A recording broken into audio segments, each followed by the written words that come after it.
Looks like you've been missing a lot of work lately. I wouldn't say I've been missing it, Bob. What would you say you do here? God damn it.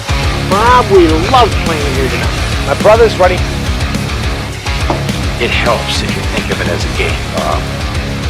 Every game has a winner and a loser. You must possess strength to inflict pain, Bob.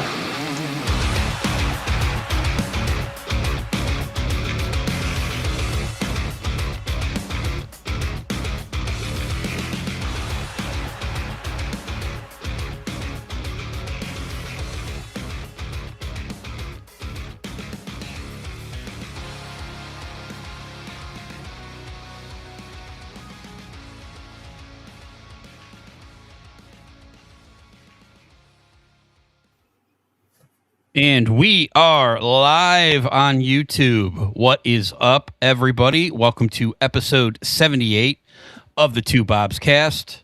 We're an A to Z rock and metal podcast coming to you weirdly on a Sunday. I don't know that we've ever done a Sunday before, so very cool. Usually Tuesdays. I think we've done a few Saturdays, but here we are on Sabbath, Bloody Sabbath, Sunday. So, episode 78 of season 3. Something. I don't know.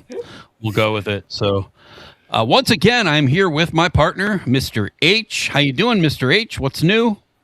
I am doing well. I'm wrapping up my time here in South Carolina and getting to go home on Thursday. Nice. It's been a long time, so I'm really looking forward to getting back to the homestead 600 miles away up north. My dad's doing better, which is very good. So, yeah, not quite there yet, but it's slow. But my brother's turn. I'm going to tag him in. He's going to probably climb through the ropes. I don't think he's probably a little too old and too big to hop over the top of the ropes, but he's probably going to climb in here, and him and his wife are going to take over for a little while so I can get back home, get back to Kelly. It's not been easy. But, yeah, otherwise, everything's pretty good. Pretty good. I'm thinking... As he's getting better, I feel like I'm breaking down physically, but I won't get into the details of that. But yeah, it's just homesick. It sucks to just be away from home for so long. Yeah. So I had a little adventure. So getting old, this stuff always happens. So last week I broke a tooth, and then all of a sudden my wife on Monday was like, "Your face is getting puffy. What's going on?" I wasn't feeling anything. But until the next day, I woke up and my face is completely blown up like a balloon and it's completely infected. So I went to the dentist and they were like, "Whoa, yeah, you're pretty screwed." So they sent me to an oral surgeon and they started digging at my face and had to drain it and all that. I guess the guy said I was probably like 24 hours from being hospitalized. So, so I got my gums all sewn up and stuff up here. So an adventurous week for me. I guess I barely missed a hospital visit, but all is good now. So, they caught it in time. That's something. Just a really bad infection, I guess, in my face. Not a big deal or anything. So. Yeah, no problem. It's only just a little south of your brain and all that. No big deal. Right. So. But enough about that. Who is our guest that we have here with us? Who is our guest? We're here with Nate from Nate's Hidden Gems on X. I've been following this guy for probably most of the time he's been on X, at least a year, probably longer than that. But I'll let him tell you about that. But he does fantastic breakdowns of all different kinds of metal. He really does a great job. He's real thorough. It's so good, in fact, that he makes me, the way he talks about things, he makes me sometimes rethink albums how I feel about certain albums, or albums that I don't know.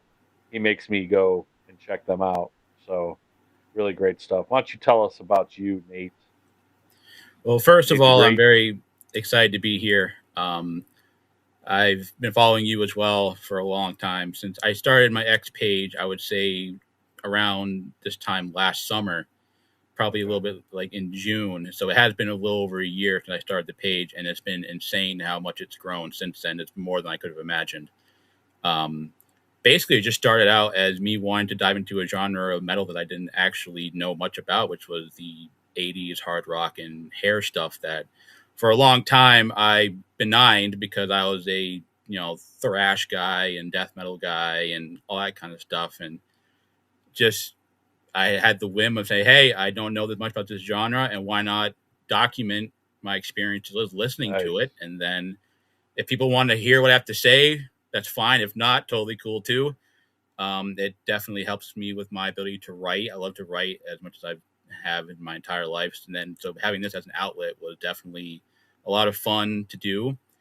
And like I said, the way it's grown since then has been more than what I could have imagined. So I appreciate you following me all this time and everybody else who's followed me. And it's continuing to grow. And I've actually moved on to progressive metal is the next genre that I went to.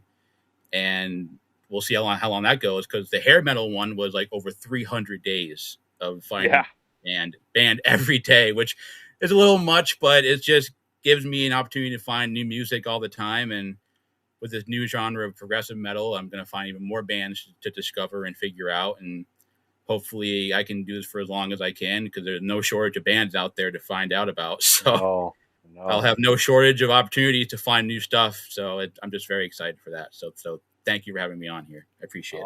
Awesome. Yeah, my buddy and I were talking. We're like, so do you think he ran out of hair metal albums? And I'm like, he had to have been getting close, man. There's only so much stuff you can dig up. But well, here's what was happening. So much stuff. Here's what was happening. Towards the end, I was finding bands that didn't get a major label record deal. They would be bands that were touring the club scene in LA and San Francisco and all over California, and they would be making demo tapes that they would then try and find labels to sign. Wow. And they wouldn't get signed or get dumped.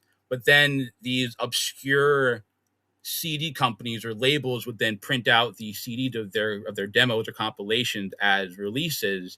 And so the audio was crappy, and some of the bands were kind of, you understood why they weren't signed, because say it was like 90 or 91 and they were sounding like bands from like 84. It was like, okay, I kind of get why they weren't signed. But once I hit that plateau of finding bands that were so obscure that even the experts weren't familiar with, I was like, okay, it might be time to maybe move on to a new genre at that point. Nice. But you do such a great job, man. It's like, I feel like you should be reviewing albums, like, as a job, like really. You do such a great job, and it's so detailed, and you really know your stuff. You know music quite obviously from the way that you talk about it. So I don't know if you play an instrument. I mean, I don't. I never have, but you obviously know what you're talking about. So it's fantastic. My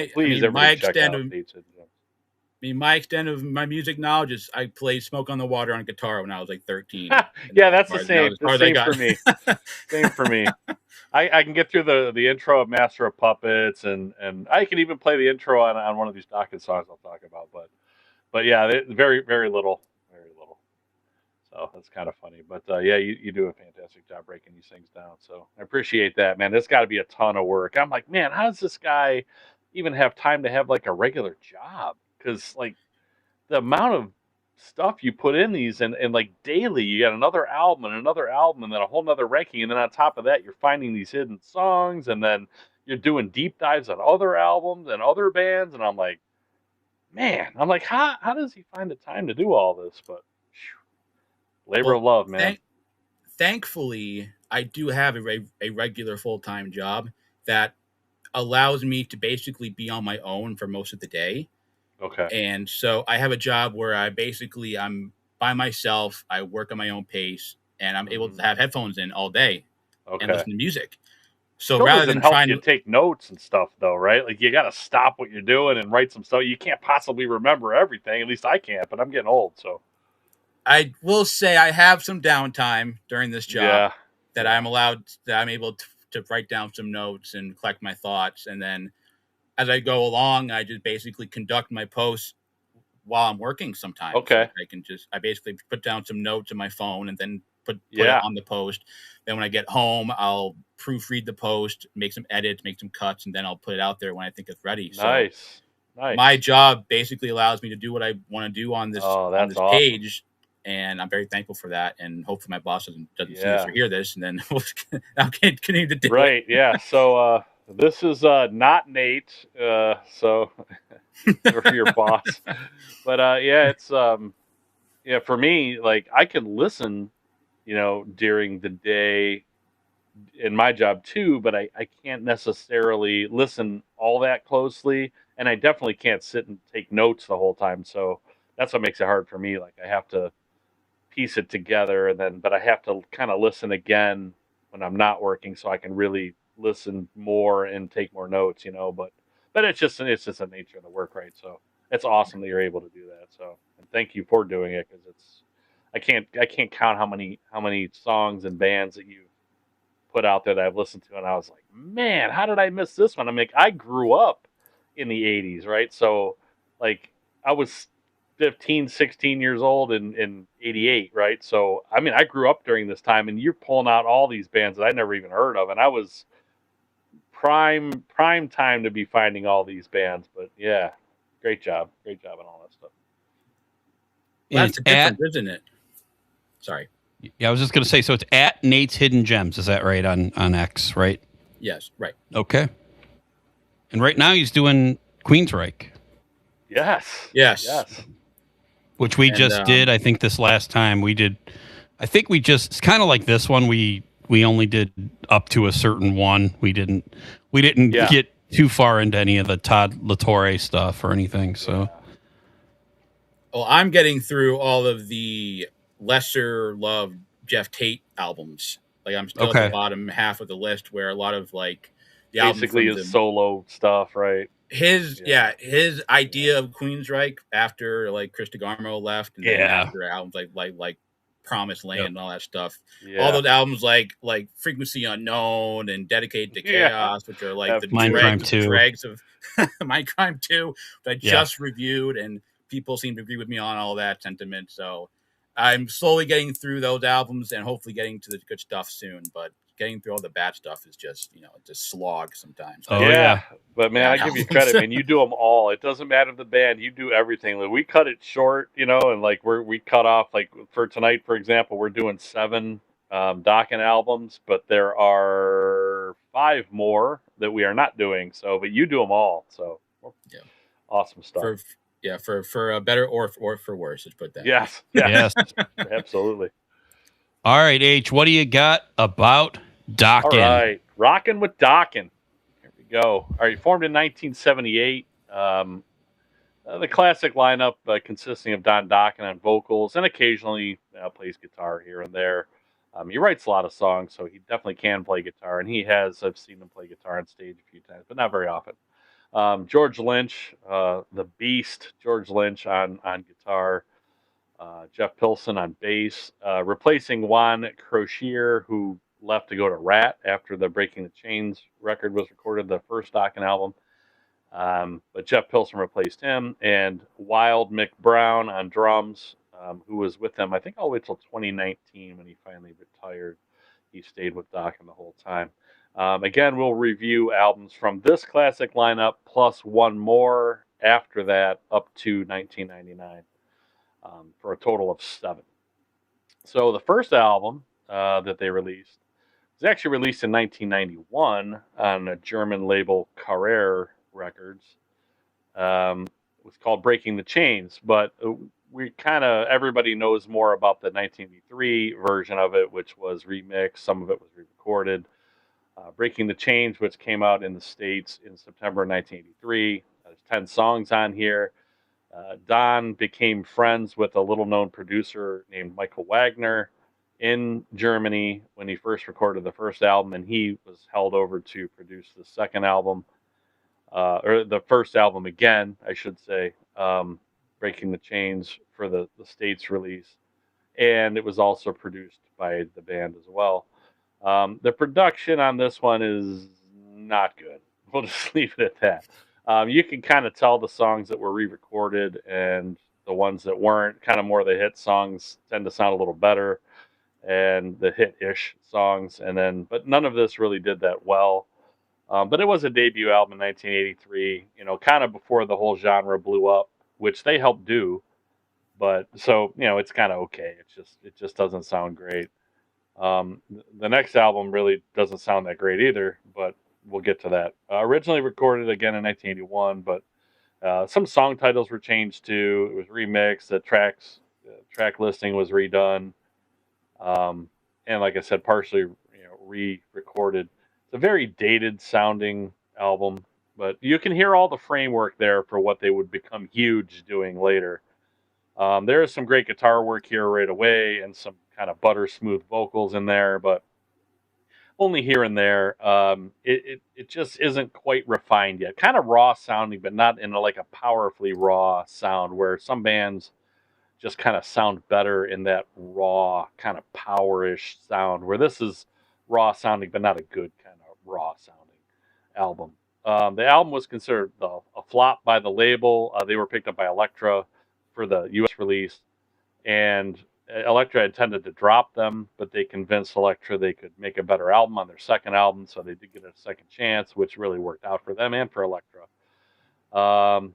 Other notes I have are the song "Young Girls."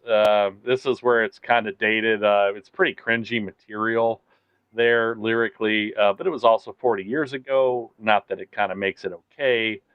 It was just a different time, and we don't really know how young these girls are supposed to be in the song, but yeah, it's not good the way it sounds. So, but again, it's lyrics, and it's 43 years ago. Actually, probably more like 45 years ago if this was written before that. So my favorite songs on this album are "Breaking the Chains." I like the song "In the Middle" a lot. And Night Rider, I like the up tempo of that one, and it has a great guitar riff in it too. And Paris is Burning is a really cool song, and Don Dokken really kind of stretches his vocals out on this one. You can really kind of hear what he's trying to do, like range wise, and some of the notes that he can hit in there. But all in all, this isn't the greatest album. It's pretty solid for a debut. I don't really have anything to skip here. There's just not a lot of great songs on this album, but there's nothing really worth skipping for me. I'm trying to think if there was anything that I really didn't like, but not really. There's just some weird vocal choices and how they're delivered here and there. But I have this kind of in a B minus range, and I have this as number 5 in my ranking of the 7 albums that we're going to rank. Again, it's pretty solid debut, and it kind of a good representation of what the band would become, but just not really there yet. And not the most memorable songs in most cases here. But what did you think of Breaking the Chains, Nate? So I'm kind of in the same boat as you. I think the biggest reason to go to this album is to hear the potential the band had when they were making it, especially when it comes to George Lynch. With him entering the fray, he was able to add dynamic with his guitar playing that wasn't there during the 81, the previous session from 81. And his ability to obviously show off his technicality and his melodies and his riffs and being heavier than it was in 81 definitely showed that the band were onto something with this album. I will agree that the vocals are not the most ideal at this point. I think Don's vocals sound a little too soft at times. Like he's still trying to sound soulful and crooning on some of these songs, while the music is trying to be heavy and trying to be faster paced, and it kind of makes it sound disjointed in a way. Kind of sound like the band didn't know what they wanted to be at first, which is always the case on a debut. But and then to your point about the production, when you hear "Breaking the Chains," I always think about how much better that song sounds than the rest of the album. Yeah. Because the band knows that's the best song, and they're going to say, okay, we're going to spice this thing up more than anything else, because this is going to be the single, the name of the album, and it's going to break us open. And so after that comes on, you get to In the Middle, and it's like, it's so much quieter, and it's like, oh, so we all know what your favorite song this album is going to be. Yeah. So that's why it always makes me laugh when I think about that. Yeah, true. But some of the favorite songs of mine also, Night Rider is probably my favorite song of the album. Yeah, I like that riff, that's a fast-paced riff that definitely sounds like later era Dokken, or if that would come a few years later. Stick to Your Guns is a deep track that I've always loved. That's a really good rocker. In the Middle, it's very catchy for what it is. I make the joke that it sounds like a Bryan Adams song in the beginning with those like shimmery guitars in the beginning of the song. Then it does. You're right. Yeah. Right. So then it launched into the riff after that. And like, okay, now we're back to me Dokken. You're right. But Bryan Adams overall, wrote some great songs, man. That man can write some songs. But you're right. Definitely. Yeah, definitely. I mean, he's not the king of Canada for nothing. He's the king of Canada. That's right. So, That's right. Him and Nickelback. Exactly right. Hey, don't get skip on them either, because they. Yeah. No, you won't get any of that from me. But I'm in the same boat as you. This would also be my number 5 of the original of the 7 we're talking about. It's not the best, but it's also definitely has its moments that you can say, okay, this is Dokken finding their way, and you can definitely hear the potential the band had at that time. So, all right, yeah, you guys have both basically the moment I've been waiting for. Come on, her, give it to me, man. So normally I'll give some nuggets to H, like how I'm feeling about stuff, and so I got nothing. I'll just kind of dark.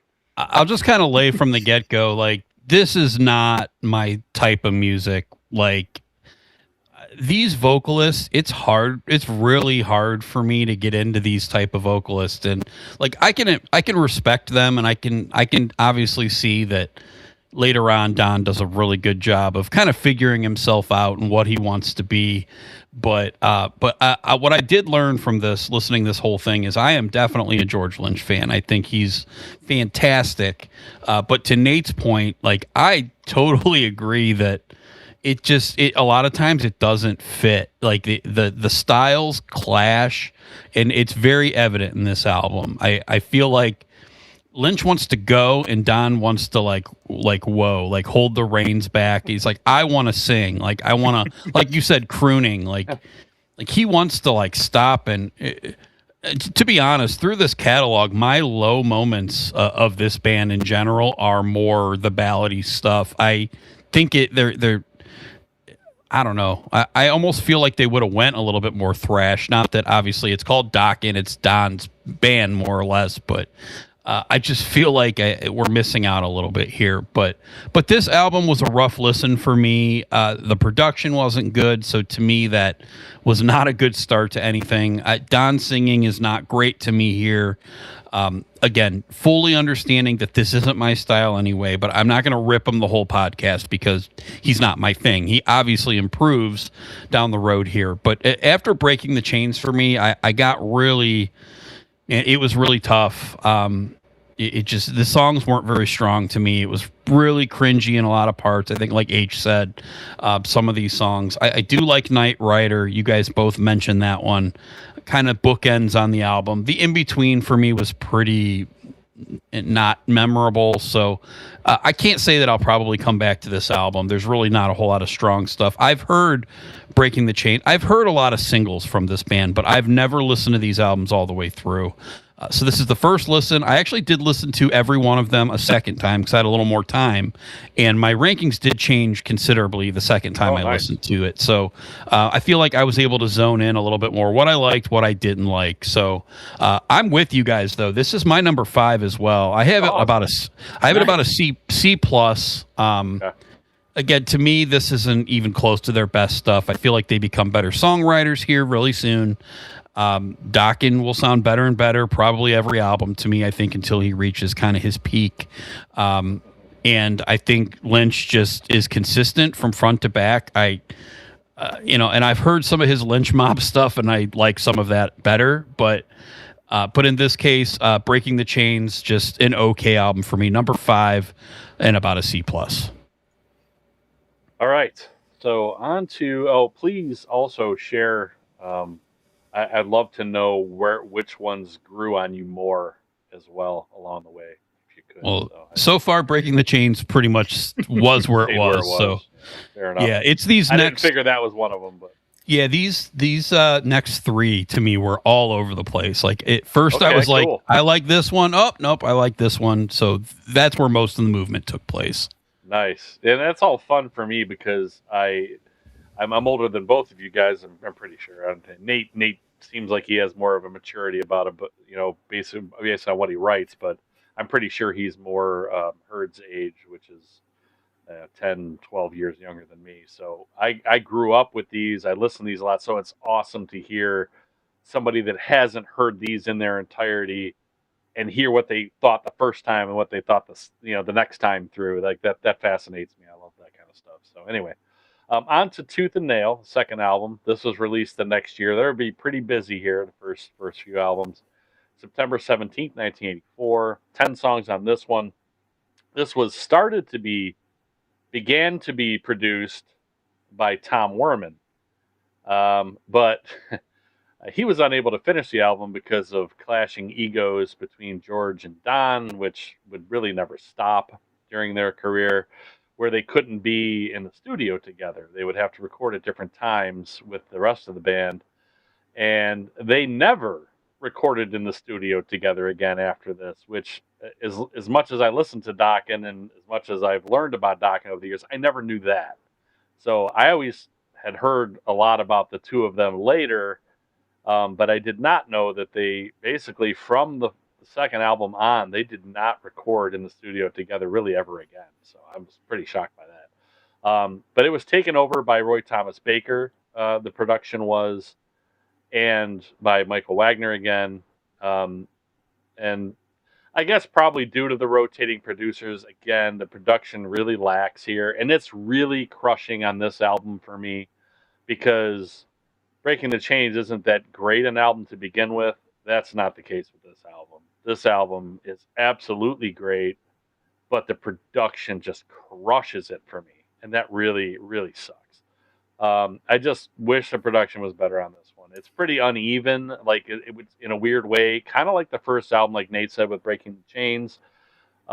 There's songs that sound better here. They're definitely the hit songs, and the other ones kind of really have a really weird, uneven sound where kind of the guitar main riffs are in the background, except for the solos, where the solos sound really good, and bass.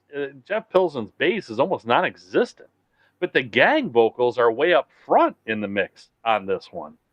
But Into the Fire, that song in its entirety, all sounds great. It's really weird. This album's really all over the place production wise. Don't Close Your Eyes. That song you can hear a bit of similar guitar work to later stuff that you're hearing here, but you'll hear it more of that stuff in Back for the Attack. It's definitely similar to some stuff you're going to hear there. I absolutely love some of the tiny guitar choices here, like the descending notes that George plays in Heaven Comes Down, and the cool little like squeal after Don sings I'm Falling, like 2/3 of the way through Into the Fire. It's so good. It's just George Lynch sprinkling his greatness around. Like it's almost magical what that man can do. And it's like every choice he makes is perfect. Like he puts it, and you're like, oh God, that sounds so good. It's like, I wonder, did it's just his first take, or like, did he really have to plan that out? Like the guy, he's just magic. It's crazy. I just love his guitar playing so much. I'm gonna disagree with her a little bit on some of the ballads. I love some of these Dokken ballads. For example, Alone Again for me on this album, it's a reworked song. This is another nugget I didn't know. Don originally wrote this song in 1975, like 9 years earlier. Now, they reworked it. He reworked it with Jeff Pilson, but it's a song that he wrote almost 10 years earlier, which is crazy to me. But it's one of the great, for me, it's one of the great power ballads of the whole genre. It's just an incredible song, and I never get tired of it. They still play it on Hair Nation, on XM, Sirius. They still play it on there quite a bit. I just love that song. It's kind of up there with like "Still Loving You" by Scorpions, which kind of coincidentally came out in the same year. I just love that song, and I just never get tired of it. It's also the first song I ever heard by Dokken, thanks to my older buddy who I've referenced many times in the podcast down the street growing up, who kind of opened up the gates for me to get into so much of this stuff as a kid. Shout out to him, Rich Owens. He was kind of my heavy metal Sherpa. He was the one that was showing me the way back when I was little. And he was, he's like 4.5 years older than I am. But yeah, thanks, brother, man. Really, I wouldn't even be. I mean, I'm still listening to this stuff that he introduced me to so many years ago. Like it's fantastic. But shout out to him. My favorites on here are the Without Warning Tooth and Nail combo at the beginning of the album. Just a great intro, killer guitar solo, just great stuff there. I love the way this album starts out. Just Got Lucky is a great song. Heartless Heart doesn't make sense really, Heartless Heart, but it's still a really good song. But lyrically, I'm like, huh? It's kind of weird. He's got a heart, but it's heartless. I don't know. Don't Close Your Eyes is again, I do really like that song. And When Heaven Comes, screw it. All these songs are great. Like I could just go on and on. Yeah, these songs really, there's no skippers here. It's not even close. I could just go on and name them all, but why do that? So no way am I skipping anything on this album. I have this as an A, and it's razor thin for me between this one and another album. I have them both at A. I have them both not A pluses for different reasons. This one, it's just due to production. It's a truly great album. The production keeps it from being an A plus, and is the reason that I have it to the one that I have later as the number one album. But this one, I had it at 1, and then I listened to everything again. I kind of went into it thinking this was going to be my number one, but I really like the other one just a little bit more, and it's mostly because of production. But this album, don't be mistaken, is mostly greatness. This album is fantastic. So A, number 2 for me. What did you think, Nate, of Tooth and Nail? Well, here's where we're going to disagree for the first time on this show. You mentioned the production. You're crazy. I know. I thought we were going to be like nose to nose the entire time. No. But you mentioned that would be any fun. You mentioned the production. I actually think the production of this album is to its benefit, because I think it's a little rougher, whereas Breaking the Chains has more of a cleaner sound. I think this album kind of captures George Lynch's guitars being heavier and more rough sounding, which gives the band a heftier sound and more weight to their guitar playing, weight to their songs. And the best example of that to me is the opening song with the Tooth and Nail. That is my absolute favorite Dokken song, bar none. And I think it's such a fast song, and it's probably the thrashiest they ever got on a song, because of the pace of it and the way the riff is constructed. I just love that song so much. And it basically sounds like George Lynch is playing with a buzzsaw, the way that riff is going on that song. The way the production kind of makes it sound a little bit fuzzy, kind of sounds a little distorted. And granted, that doesn't sound the same way on all the songs, but when it comes to the heavier stuff on this album, I think it definitely is a step up from Breaking the Chains in terms of its heaviness. And that's what I think makes the production is a little bit more of a standout than Breaking the Chains, at least in my eyes. But like I said, and then when it comes to ranking, this is my number one Dokken album. I think this has the perfect blend of their heaviness with their melodic side.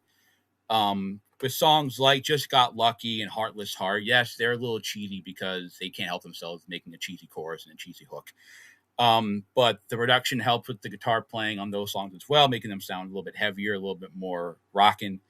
I love Don't Close Your Eyes. That is a fantastic song. That song smokes. When Heaven Comes Down, I think is the heaviest Dokken song ever written.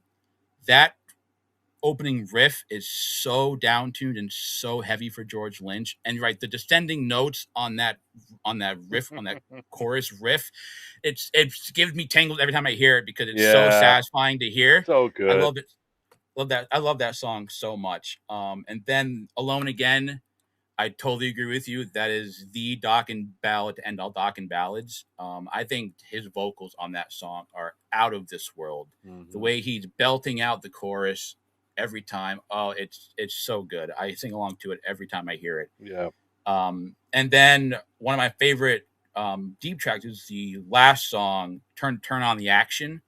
That is a fantastic ripper of a closing song. Definitely get your blood pumping when the album is ending. So for me, like I said, this is my number one Dokken album out of the original 7. The opening song is my favorite Dokken song of all time, so I'm a little biased when it comes to that. So this is, if I were to give it a grade, it'd be an A++++, because this is wow. This is my Dokken sweet spot. You don't wish the production was a little bit better?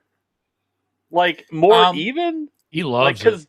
because the I main think riffs in a lot of these songs, the main riffs are buried. Like his solos are way out there, but the main riffs, which are so good, are buried in it. I'm like, man, I can barely hear it. It's like he's playing it right. down the street, and I can barely make out what it is. Like, I don't know, maybe my And hearing's going. when you talked about them not being in the studio together from this Yeah. album onward, you can definitely hear the dysfunction and pun partially intended.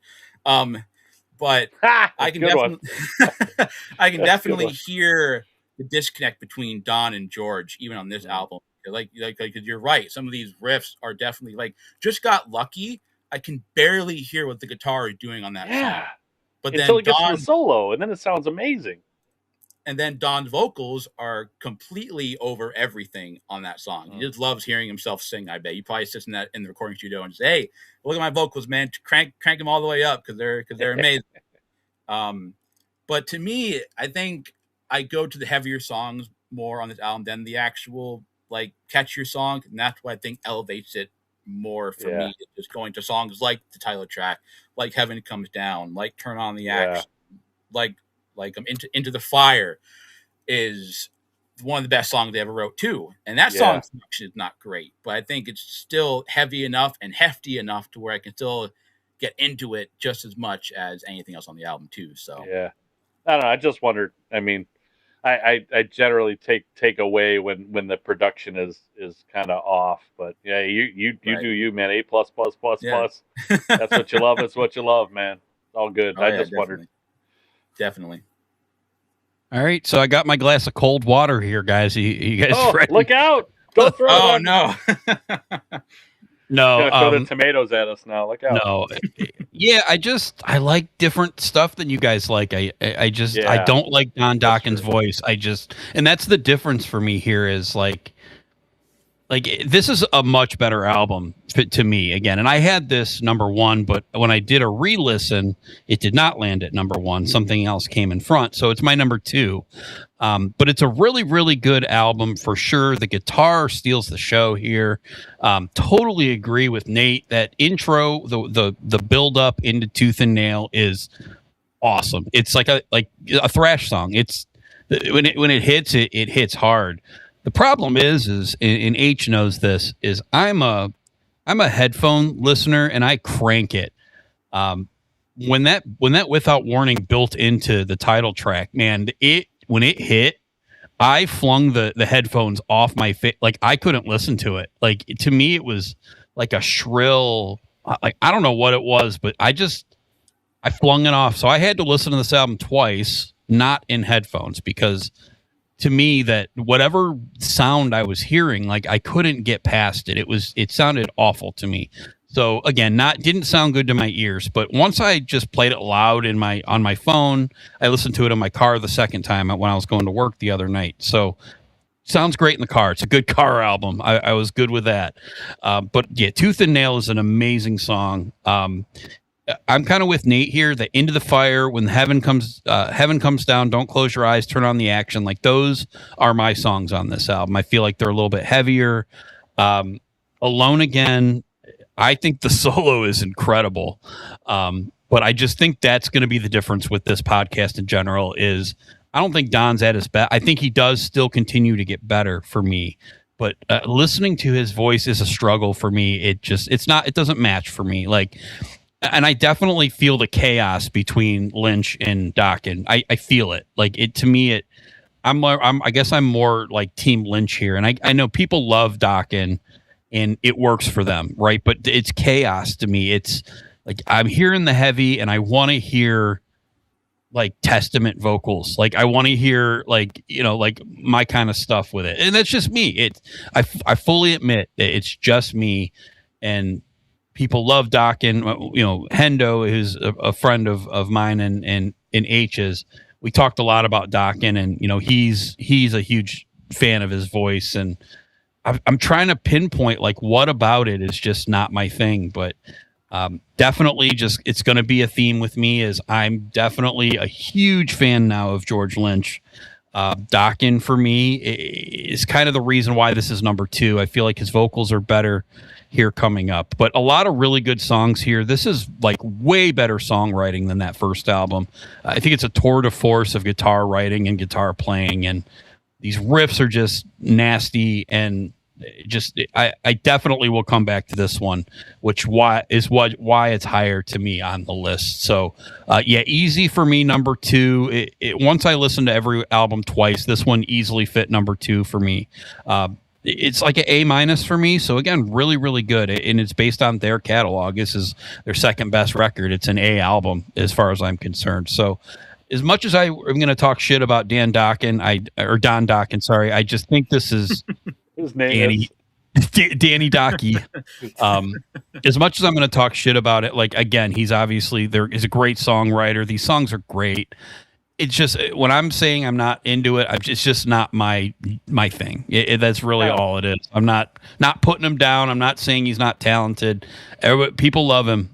I'm not kind of quite a in Vince that. Neil thing for you, because Exactly. Yeah, okay. same thing. And it's a lot of just these style singers. And it's probably why I don't really go to the hair metal thing, right? Because they all kind of smoke.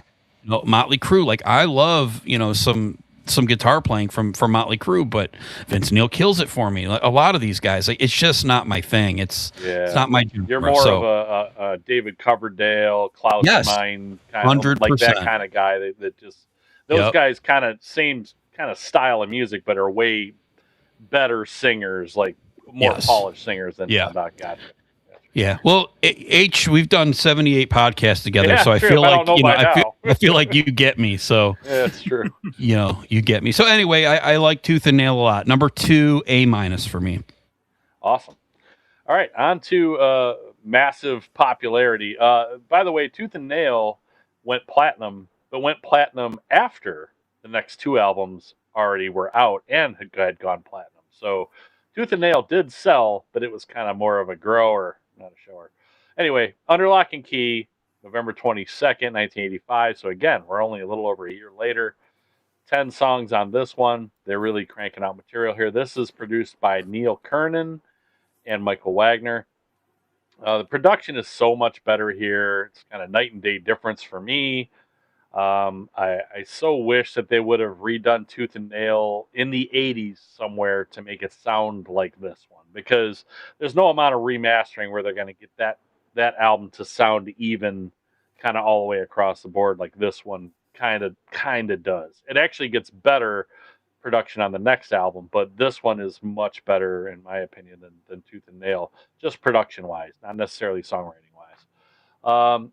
The guitar main riffs and the verses still kind of not forward enough if I was to critique some of the production, but they will fix that coming up on the next album. I love the It's Not Love video on the flatbed trailer. It's one of the ones I remember most vividly from the 80s. I'd never seen a band on a flatbed trailer like rolling through a town, like doing a song like that. It's the coolest thing. Now I've seen bands repeat that and try to do it later, and now you see videos on YouTube. You see some dude roll up and he's got a drum kit on the back of his 3-wheeler motorcycle and he's playing at stoplights. Like, it's crazy. But this was cool because I had never seen anything like that before. So props to them for coming up with a great idea, or their production team, or whoever did that. But it was really cool. The solos on this album are just out of this world good. Like In My Dreams, It's Not Love, Lightning Strikes, just crazy, crazy memorable guitar work on here. I remember every single note of every guitar. Like, I could sing along to all of the guitar notes and all of the solos and the main riffs. Like, it's fantastic. Now, I also want to ask, It's Not Love, is it a ballad? Do you consider that a ballad? I mean, it kind of is, but it's heavier than a normal power ballad. I consider it a power ballad, but in the heavier sense. Yeah. Okay. Because I absolutely love that song. And to me, like, that's, it's a great ballad too, but I can see why some might not consider that an actual ballad. But Lightning Strikes is another, just a song on here it's probably a top 2 or 3 Dokken song for me. I absolutely love Lightning Strikes. Just fantastic album, or fantastic song. My favorites on here are Unchain the Night, The Hunter, In My Dreams, even though I'm kind of tired of it, but as Herd and I always say, we even came up with something a little right before the pod here started that we can't blame the artist for making the tiger and then opening the cage, right? Like it's not their fault. They're not calling into the radio station asking them to play it once an hour. Like, or maybe they are, but that's not the reason that they're doing it. So we can't blame them. Now I'm tired of In My Dreams, except for the guitar solo. I wish I could just skip to the guitar solo every time and just listen to the solo of that song. But it's a great song. I loved it when the album came out. I still like it now, but I don't really need to hear it anymore. It's Not Love. I don't get tired of that one. That one does still get played a lot though. But Lightning Strikes again is just an absolute just killer song. I mean, the guitar work in that one, it gives me chills, and I'm just thinking about it right now. I'm not even listening to it. I'm just thinking about it. Like, I absolutely love it. It's Not Love. And I also like Don't Lie to Me, the eighth song on here for as far as deeper tracks go. There are no skippers on here for me, but there are too many ballads on this album for me. There's Slipping Away. There's Jaded Heart. Will the Sun Rise? I mean, they're all ballads. Like we don't need all these ballads, and this is kind of where the arm wrestling match seemed to go between Don and George. This is kind of where George shines all over this album, and the solos are great. I feel like Don kind of won more of the melodic wrestling match on what got put on this album because there's just too many ballads, and George does a great job on those too. But it's just there's too many of them. It just slows the album down too much for me. I definitely prefer the heavier stuff on Tooth and Nail to this, for sure. So I don't have any skippers, but again, there's too many ballads. Even Slipping Away, it's a decent song, but again, there's just too many of those on here. And Will the Sunrise kind of drags this one down. That one I'm not as huge a fan of. I'm not skipping it, but I'm just not a huge a fan of that song. And it kind of drags it down from the greatness of Tooth and Nail for me. But there are some killer songs here, and this album exploded them to the masses for sure. Probably, I'm going to guess the peak of their popularity here, either here or before Back for the Attack came out. Between here and there is kind of their peak in popularity, I would say. But anyway, I have this as a B plus. I have it as number 3. Again, not a bad album. There are some great tracks here for me, but there's just too many ballads and slows it down too much. B plus, number 3. What did you think of Under Lock and Key, Nate? So the best aspects of this album for me, and I mentioned this in my review of it, is I think this is Dokken at their peak in terms of songwriting. I think their ability to write hooks on this album were at its peak. I think despite the dysfunction between Don and George, I think they were able to strike the best balance between Don's melodic side and George's guitar playing. Because when you have songs like Unchain the Night and Lightning Strikes, those are heavy songs. And I think with Don's vocals and his ability to write a catchy hook, I think those two coming together just makes it for their most perfect sound, in my opinion. And to me, I just think that this album is such. I mean, there's a reason why it became the most popular, is because the songs are so memorable with the vocals and George's guitar playing. That I think the perfect storm was made when this album came out. What makes this album number 2 for me and not number 1 is I think the ballads are the thing that bring the album down. I think there are too many of them, like you said, on this album when it comes to like Jaded Heart and Slipping Away. I think those songs are kind of not in the same vein as Alone Again when it comes to being like bombastic and being memorable. They're kind of just slower paced, Don trying to croon like he normally tries to do on some of these ballads. But the heavier stuff is just unbelievable when it comes to Unchain the Night. Like I said, Lightning Strikes, Don't Lie to Me is a great underrated song. The Ender, Till the Living End is another scorching closer that they seem to just pop out every album. Every album seems to have a good last song to kind of end the album on. So between this and Tooth and Nail, it came down to, I think the band obviously was trying to write hits, and I think some of their heaviness got compromised when they tried to do that. Because I love song like In My Dreams is a great song. But when you go from Tooth and Nail to that, it's like, well, that definitely sounds more radio friendly, more on the poppier side, with the vocal harmonies and the guitar being very simple, even though it still sounds great. Like then the solo is fantastic. So when they're trying to write radio hits, which obviously they weren't going to the studio saying, "Hey, let's write radio hits," when they're trying to sustain their momentum with Tooth and Nail, I think it kind of compromised their ability to write heavier songs in terms of trying to, okay, let's try and see if we can make a hit with this hook and try and put it into a song that works better with this riff. With Tooth and Nail, I think they seamlessly were able to just write great songs, and if they were a hit, they were a hit, and if they weren't, they weren't. I think this album, Under Lock and Key, kind of was their way of trying to, okay, let's see how far we can push our abilities to make a hit song. And that's why I think kind of compromised their sound a little bit for me. What a terrible album cover. I'm just going to say that. Oh, yeah. Man. Oh, my God. Don had to hate that one. That's right out of the Cinderella photo cue, right? Whew. Yeah, that's a rough one. And this album, I'm not a fan. Obviously, if you take what I said from the last album and what I liked about it, like this, both of you have said it. This really leans on the ballad. There's some smokers on here. Like Unchain the Night is great. Lightning Strikes is great. Till the Living End is really, really good. I'm with you though. Like I'm not skipping anything because I'm waiting around to hear what concoction that George has come up with as a solo for the song. Yeah, exactly. And he never disappoints, man. I can't tell you how many times I would listen to a guitar solo and just skip it back to the guitar and listen to the guitar solo again. It's unfortunate because it's a rough match for me personally, but I really have become a fan of Lynch's guitar playing. I really love his tone. There's something to be said just at the tone of his guitar and just the creative parts he comes up with for these solos. It's really, really good stuff. But yeah, this one isn't my favorite at all. And again, you guys have hit on it. I mean, it's pretty much what you would expect when you would say, okay, well, I know how Herd feels about these first couple.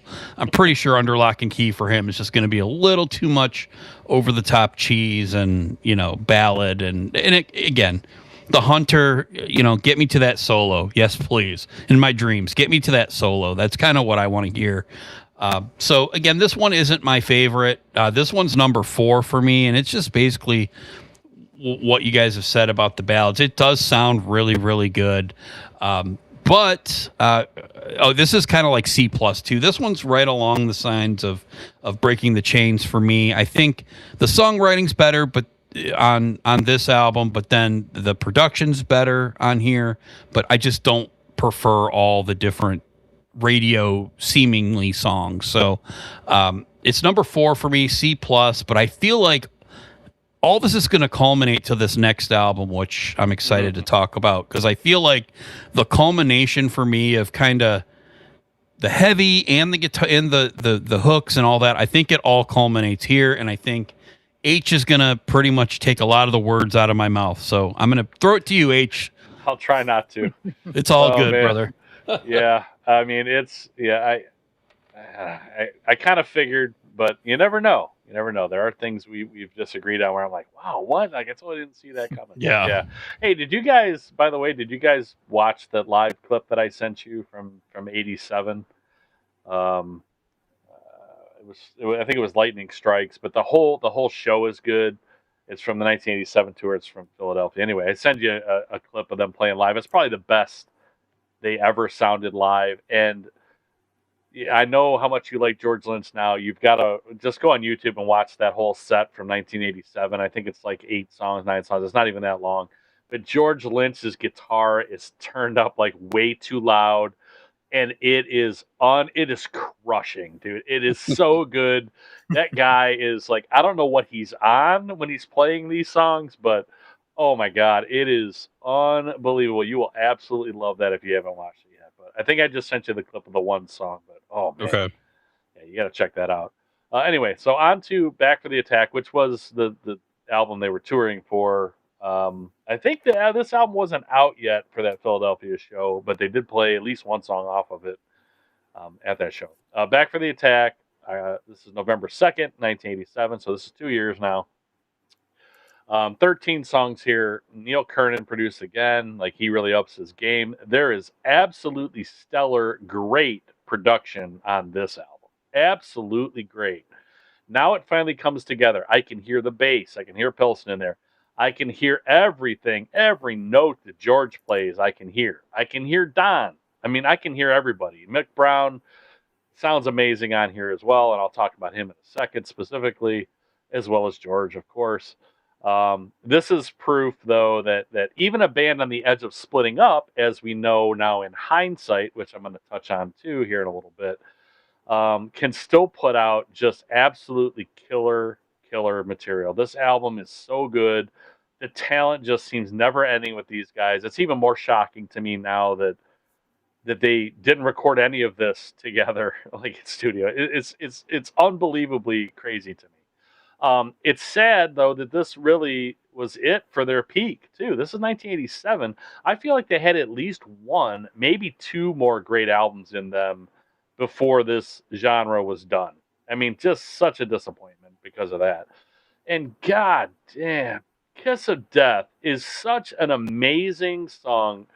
There are many great songs I love by Dokken, but this one, it has to be my favorite. The incredible screaming guitar intro and riff, and George's shredding solo, the hook, the vocal, the rhythm, the drum fills, the production. This is a 5 minute and 51 cent or 51 cent. This 5 minute 51 second masterpiece for me.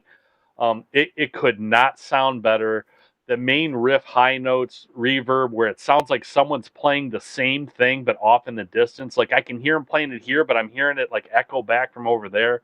Unbelievable sound from 1987, from 40 years ago. Unbelievable ear candy that my ears love so much, and I cannot get enough of. Maybe my favorite opening track of any album in the genre too. It's way up there for sure. I absolutely love Kiss of Death. Mr. Scary, again, that's another just great instrumental song. It's almost a George solo, but it does include the other players.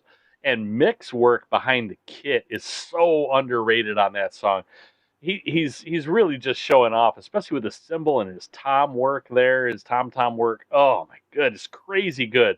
And the song was co-written by Pilson as well. So it seems like it's just a George Lynch show off song, but it's so much more than that. And I don't miss Don on that at all. Although Don does sound really good on this album, but I don't miss him on that song. It's absolutely great, even for an instrumental. Recorded 6 months before the rest of the album, to be included on the Elm Street 3 soundtrack, Nightmare on Elm Street 3 soundtrack. Dream Warriors actually may be the best movie soundtrack song of this genre as well, and there are lots of them, and one of the best ever for me, in my opinion, as far as the soundtrack songs go. It's just the haunting tone kind of fits the whole vibe. The lyrics are right on point. It's just a great confluence of circumstances, time, and place on that song. I absolutely love it. Like I said, I found in Guitar for the Practicing Musician, they had the tablature in there when I was trying to teach myself how to play guitar. And like Dream Warriors, like the very beginning little thing that he does, that haunting kind of little riff he plays at the beginning, it's just real easy to play. And I used to do it nonstop all the time because I just love the sound of it. And it was real easy to do. So, but yeah, just fantastic song. My favorites on this one are Kiss of Death. I can't talk enough about how great that song is for me. Prisoner, I love. I'm going to go with some more of the deeper cuts. I love them all, but Prisoner, Lost Behind the Wall, Sleepless Night, George just kind of showing off all over the place, and Dream Warriors, as I mentioned, just an outrageously great song for me. No skippers here. There's just so many great songs. There are 13 songs on this album, and I know I have, and Hurt has many times talked about how you get to 13 songs, there's probably 2 or 3 too many on there. Not in this case. Not on this one, man. I wish they could have put 20 songs on this album. Just keep them coming. And knowing now that they weren't going to put out another album, after this, for a while, at least in this vein. Please just give me more songs. Where are the songs that got cut from this album? I need to hear those too. Um, just this is an A for me. Again, it's just sort of A plus. Um, I like all the songs. I don't love them all, but I like all the songs. There's nothing I would cut off of this album. It just kind of falls just short of an A plus for me. And I admit some of that might be nostalgia. And I've had so much more time with this album than I did with Tooth and Nail. This came out, when I was 15. I got this when it came out. I wore this thing out. Tooth and Nail was before, like I had heard, Alone Again, from my buddy down the street, but I didn't have the album. Like I didn't have the money when I was 12 to go buy all these albums, right? So I bought this one and I had to go back and get Tooth and Nail and really get into that later. So I have a lot more time with this album. And they're so very close between Tooth and Nail and this one, but this one gets the edge, like I said, due to the production. The sound on this one is George is on fire on this album. He's in top form. This, I don't think, now I know Herd really likes what Don did here. I don't think this is Don's absolute best vocal. I agree. I think he sounds better on Under Lock and Key. He does still sound great though. I mean, I'm talking just minor levels of difference here. He does still sound great here. But the songwriting here is just outstanding. It's top notch from him, from Jeff Pilson, from George, all of them. And no idea how they even pulled this off, considering the band was kind of coming apart, by all reports. But you cannot hear that in the music on this album. I don't see how anybody can. You couldn't then. You can't hear it now. That's just putting like a mind trick in your head because you read that they were so close to breaking up and you're maybe trying to put things on this album that's just not there. This is quintessential Dokken. This is a perfect mix, like Herd said, of the slightly heavier Tooth and Nail and the commercial polish of Under Lock and Key. These are kind of married together here. The production is outstanding. George is on fire. Like the songs are the songwriting's great. It's just I don't know. To me this is number one. And it's razor thin between this and Tooth and Nail, but I don't see how, knowing how much they kind of hated each other at this time, it does not come through on this album where the songs would be way more disjointed than they are. But anyway, this is a number one for me. Back for the Attack. What did you think, Nate? So this one is my number 3.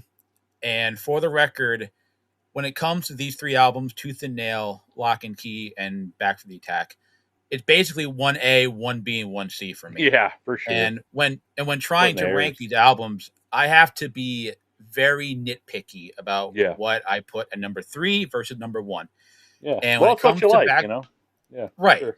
And when it comes to Back for the Attack, I think for me the biggest not issue I have with it, but what I wish I had more of, I don't think George Lynch's guitar is as heavy as I want to be on this album. I think that some of his riffs are pushed down a little too far in the mix on songs like Prisoner and like Heaven Sent and like Night by Night. I think those are great songs in and of itself. I just think that his guitar is pushed a little too far back in the mix to where it loses some of its heft and some of its heaviness. And I think the conflict between did they want to push to be more commercial as Under Lock and Key or pushed into becoming a little bit heavier, I think that push and pull game reared its ugly head here a little bit. I don't think George Lynch was given as much free reign as I think most people think he did on this album. And now Mr. Scary, his solo is like the one part of the album that I think he's able to say, okay, just do what you want to do, have at it, and whatever you put a tape, we'll put on the album for whatever it might be. But like there are a few songs on here that I'm not crazy about, like So Many Tears and Burning Like a Flame and Stop Fighting Love are songs that I don't go back to very often. I go back to the more heavier stuff like Prisoner, like Kiss of Death, like Night by Night, like Dream Warriors. I think there's a couple of lulls here on this album that definitely brings it down from number 1 to number 3. And like I said, it's very nitpicky. It's very like, I still love this album. It's still my number 3. I think this is one of the best albums of the 80s. This is why Dokken is my favorite band of this genre, is because of albums like this. It's just when I'm trying to figure out, okay, what's number 1, 2, or 3 out of 3 albums that could all be 10 out of 10s. It's like, what's are the little things they have to look at and figure out and you can't say, just okay, rate them all number one, right? I mean, that exactly. would be fun. So because there are a couple of lulls in the track listing that I can find that I don't quite find on albums like Tooth and Nail or Lock and Key, it brings it down just a little bit. But like you said, I mean, Kiss of Death is a top 5 Dokken song for any. If you're not a fan of that song and you're a Dokken fan, then what are you even doing? I mean, literally, you're not a fan of Dokken if you're not a fan. Right. The song starts with 3 riffs just in a row, and they're all 3 fantastic riffs, and it never stops. My personal favorite from the album is Lost Behind the Wall. I think that's probably one of my favorite love that one. hooks. The hooks he's ever written. Same thing like with Dream Warrior. I think Dream Warrior is a little cheesy, only because it was written for a movie, and that's probably why they couldn't be they had to be a little on the nose with what they were talking about on a song like that, but still fantastic, still memorable to this day for a reason. Mr. Scary is a song you just kind of sit back and like just marvel at what the hell George is even doing and how he's being so great. But like I said, it's number 3. It could be number 1 on any other day, but I think it's because of songs that like Stop Fighting the Love and Burn Like a Flame and So Many Tears. Those songs are good, not great, compared to other songs on the album, and that's why it falls just a little short and is number 3 for me. So, all right. I like this one a lot. And I like Don on this one too, more than I've liked him on any other one. Man, Kiss of Death, I think Don has a fantastic vocal delivery on that song. And I've been holding back, and I kind of want to, I guess, shout, like, this is good. Like, I don't know what exactly is different with the first couple albums that just I would hear it and I would roll my eyes, like, and it was a personal thing, right? I knew it was a me thing, but when Kiss of Death starts, like, I remember saying out loud, I was like, what a fantastic vocal delivery in this song. So I kind of shocked myself on that one. So yeah, Prisoner, kick-ass tune. Night by Night, Standing in the Shadows, just terrific rockers. Mr. Scary's great. I've heard George do that on his solo stuff all the time. Like, that's a staple of his live show. Burning Like a Flame. Like, these songs are great. Like, these songs are so good. Honestly, the only one for me that I kind of was like, it was Sleepless Night. Not a huge fan of that one. But everything else to me, like, I'm with you, H. Like, 13 songs, it's a lot. Maybe the one song I would cut off, the Sleepless Night, just because that was just my least favorite. But I think those other 12, like, you can't remove any of them. I think they're all really, really good. Yeah, I'm impressed. I was at this point not expecting this album. So yeah, very pleasantly surprised. This is an easy solid A album for me. The only reason I wouldn't say an A+ for that, just because there's that one song and it's a little long. Again, there's like I really like Kiss of Death being longer, but there's some parts I think they kind of go on a little bit too long. Could have rounded it out a little bit. Not take any of the songs away. Maybe round them off a little for 4 minutes instead of 5 minutes. But Night by Night's like 5.5. It's a great song, but it's like 5.5 minutes. Yeah, it's like, can we wrap this up and get to something else? That again, and I'm kind of nitpicky too, Nate. Like, this is kind of where I'm at. Like, this is fantastic, but I'm like, can we wrap it up and get to something else? Just because, it's, I think it's a really, really, to me, pinnacle of what they've been able to do. I feel like this is a build up for me. It's kind of like, I'll listen to this album. Oh, this is great, but I wish they had this. And then like, the production is great, but I wish they had this. And I feel like this one for me, production's killer. Don has perfected what he wants to do. George has perfected what he wants to do. And just, this is for me, the pinnacle. So number 1 for me, easy number 1, and it was like number 2 or 3 the first time I listened to it. But then once I listened to everything in its entirety, it didn't kind of hit me. Like, it was headphones back on for this. Absolutely. Killer album. So I will be coming back for the Attack many, many, many times. This is my nugget that I took away from this exercise. So excited to get more into this album. So number 1 and an A for me, for the Attack. one of the Nice. gold standard albums of this whole genre. I for agree. Sure. You know, all three of these really you can kind of put them all up there. And like Nate said about So Many Tears, like I really tried. Now I've always loved this album. Yeah, I liked it when it came out. I've always loved it. I tried to find a song in here. I'm like, okay, if I were to have to cut one of these songs out, like which one would I cut out? Because there's 13 songs, and Erd and I Yeah. talk a lot about the length. And I'm like, which one? And I'm like, maybe So Many Tears. So it's funny. I listened to the whole album again, and then the next morning, I kid you not, I'm not making this up. The next morning, I woke up and what song was I humming to myself? It was So Many Tears. I'm like, well, I can't take that one off either, you know? So it's just so weird. I just love this album. Leave it alone. You don't have to cut one, bro. I Leave don't it. have to. I was trying to nitpick, like you guys were saying, Yeah. and I just couldn't do it.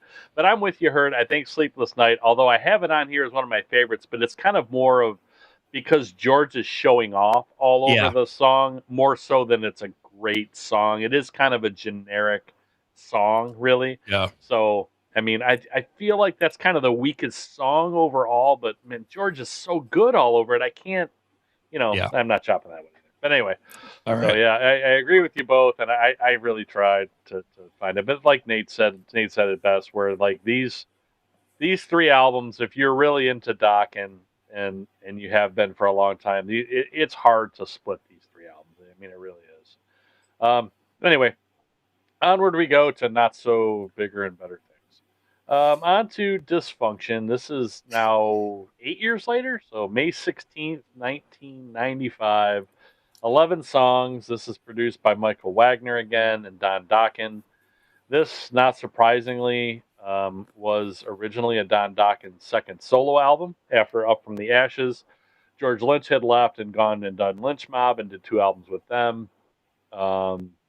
Jeff Pilson and Mick Brown did, I believe, Flesh and Blood, if I'm not mistaken. That was a band they put together and put out 1 album. And then Don put out Up From the Ashes, which also did pretty well. I'm not a huge fan of it. It does kind of sound a little bit like Dokken, like another Dokken album, and it came out not long after this one. But I'm with Herd. I much prefer the Lynch Mob stuff in George and what he did on there. Yep. Just fantastic stuff. He just kept going with his riff writing and kept doing what he was doing here, but kind of could do it without fitting to Don's box. He didn't have to fit the riffs into Don's box. He could just do what he wanted to do, and it's just maybe even better in some cases. But Dysfunction, it was suggested to Don to add George back into the band because they wanted to market it as a Dokken album. And it makes sense. Dokken sold a lot of albums, and, it wasn't Lynch Mob, and, this was kind of a second Don solo album, but 5 years later. So they're like, well, we need to boost this up a little bit. Let's call it a Dokken album. So they had to bring George back, and George agreed to kind of put their differences aside. He rewrote and re-recorded the solos, which were originally imagined and written by Don Dokken. As I said, he could play guitar a little bit, but so he rewrote them. But and Mick Brown and Jeff Pilson also came back into the band at this time also. But this isn't really recognizable as Dokken to me. Like, the songs aren't bad. It's just kind of not Dokken. It seems like disjointed, Don, like, I don't think Jeff and Mick Brown really helped write. Like, they have songwriting credits, I'm sure, but I don't think they helped write as much as kind of rework songs. And it's not the same as writing them as a band as they did before.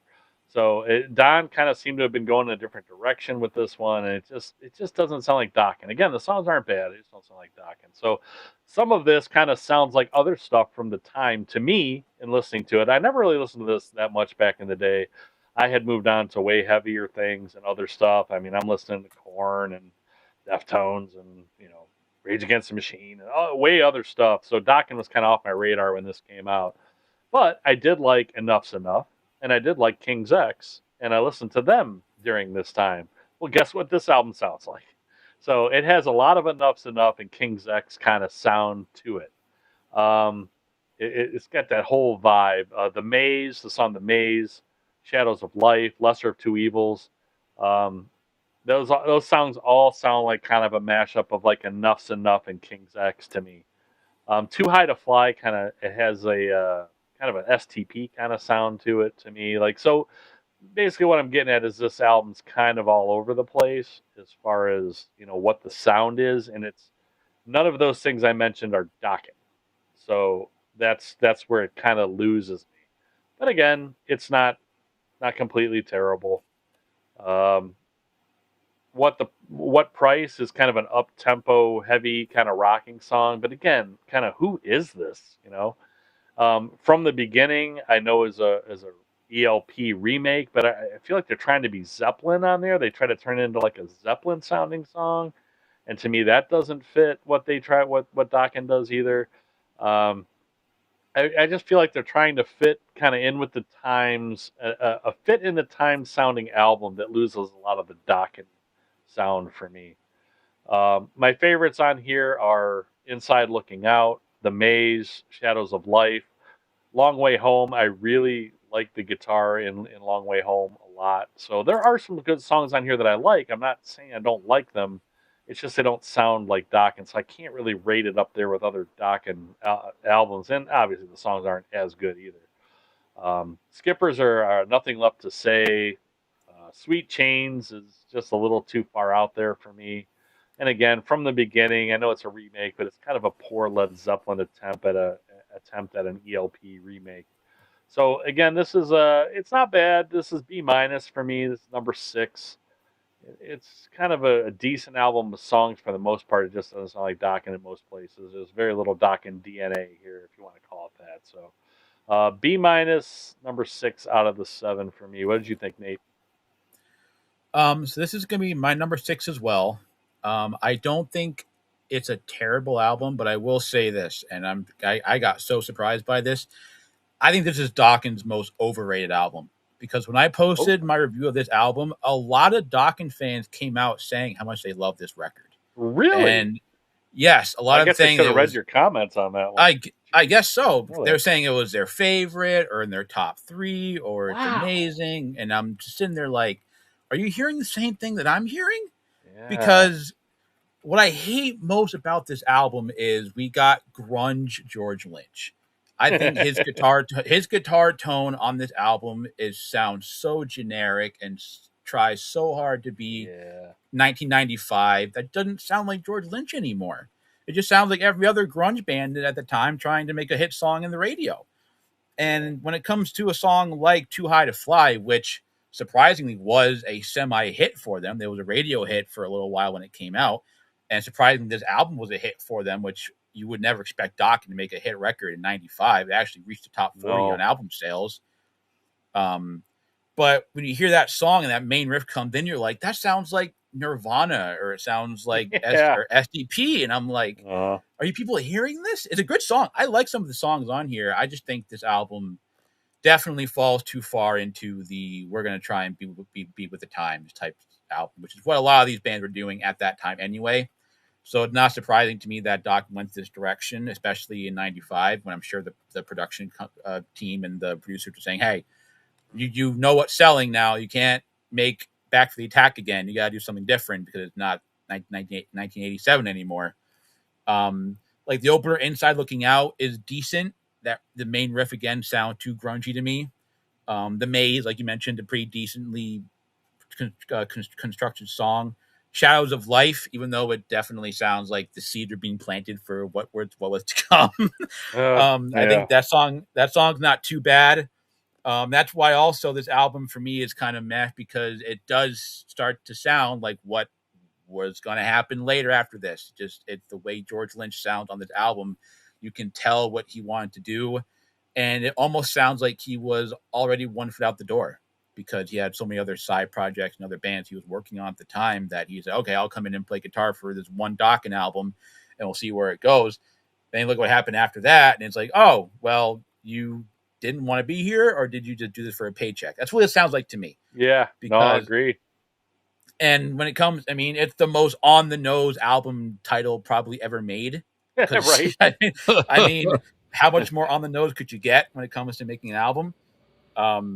So to me, again, a few songs here and there that I like, but overall, it's just not what I want to hear out of a Dokken album. I don't go back to it very often. I go back to the songs I like more than others.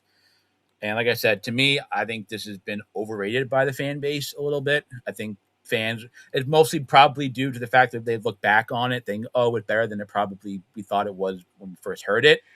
And they try and find some things to kind of like justify how it sounds, what the songs are like. I just don't see the affinity for this album. I just don't. So it's my number 6, and it's not bad, but it's not great. This album is very of the time, and I think you guys basically have said it, right? It came out in the 90s, and this doesn't feel like George had a lick of input in this. I agree.